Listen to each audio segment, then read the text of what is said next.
3 months ago. In 3 months, that's nothing, right? I mean, that's a nice trajectory. It's an uphill trajectory, and that's what you want, really.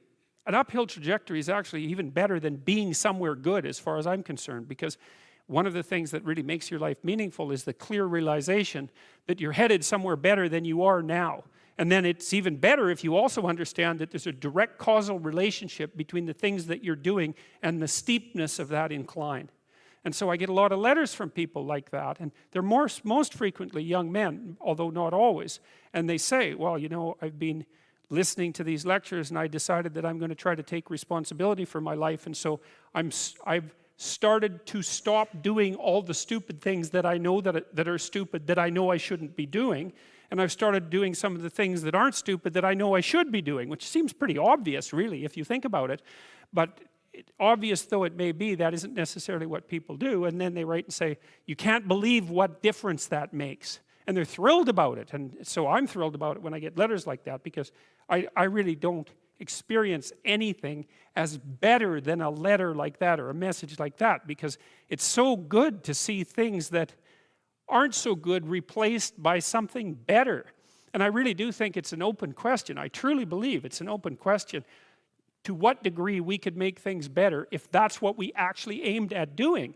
You know, in some of the stories that we've covered already, the story of Cain and Abel in particular is really an analysis of that problem, which is so remarkable. It occurs so early in this document. It's such a foundational story, and it basically says, well, there's two modes of being in the world, right? There's one where you adopt the responsibility for living properly, for being properly, and you make the sacrifices necessary for doing that, and then everything will flourish properly.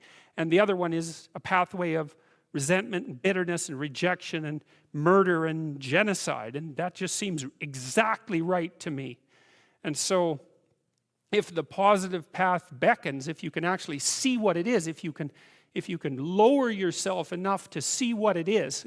Carl Jung said once that modern people didn't see God because they didn't look low enough. It's a phrase I really, really like, because people denigrate the opportunities that are right in front of them.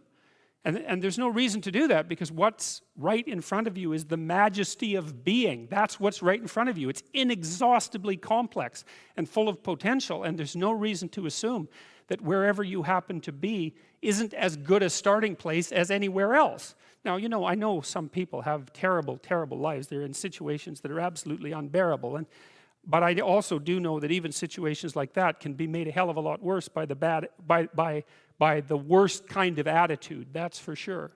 So anyway, so that's where you are. You're in a damaged structure. You're a damaged structure. You're in a damaged structure, but, you know, at least it's got some walls. You know, you're not being fed to the lions on a regular basis, so that's a good thing. And you can emerge forward, you know, heroically, magically, to confront the chaos that constantly threatens the structure within which you live, and you can free something as a consequence of that. You can learn something, you can strengthen yourself. That's the other thing, because what you're actually made of, in many ways, that what informs you, what you're made of, is what you encounter when you voluntarily encounter the unknown.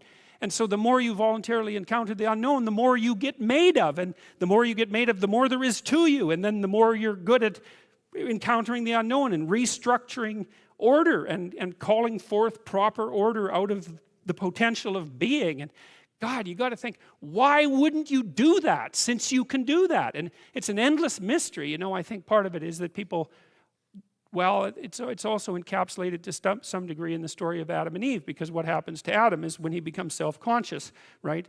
He becomes ashamed of himself and regards himself as a lowly sort of creature. And there's endless reasons why people would do that, because, of course, we're rife with imperfection. And so he hides from God. And I think that's actually the answer to the conundrum, which is that people don't aspire to the highest good because they're deeply ashamed of themselves and their weaknesses and their insufficiencies. And so that's not the only reason. I mean, there's the desire to avoid responsibility, and there's all the negative motivations as well, like resentment and hatred and the desire to make things worse. I don't want to, you know, give us too much of a break, but it's something like that.